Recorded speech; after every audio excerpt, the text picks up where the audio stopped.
আসসালামু আলাইকুম রহমতুল্লাহি ওবরাকাতুহু। আলহামদুলিল্লাহ, মাগরিবের নামাজ পড়ে জাবালে নূর পাহাড়ে উঠেছিলাম। আলহামদুলিল্লাহ, এশার নামাজ জাবালে নূর পাহাড়েই হেরা গুহায় পড়েছি।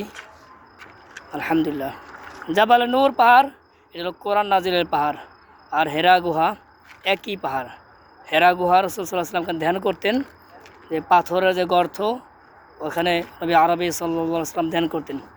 তখন বলা হয় জাবালে নূর পাহাড়, অর্থাৎ কোরআন নাজিলের পাহাড়, কোরআনের পাহাড়, গারে হেরা।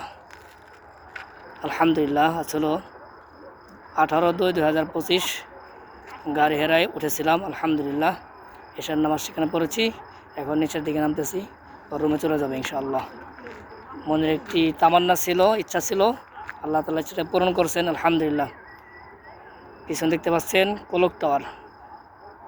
সুবহানাল্লাহ, এটা কোলক টাওয়ার। পবিত্র হারাম শরীফ জাবালে নূর পাহাড় থেকে, গারে হেরা থেকে ঐতিহাসিক কোলক টাওয়ার দেখা যাচ্ছে। সুবহানাল্লাহ।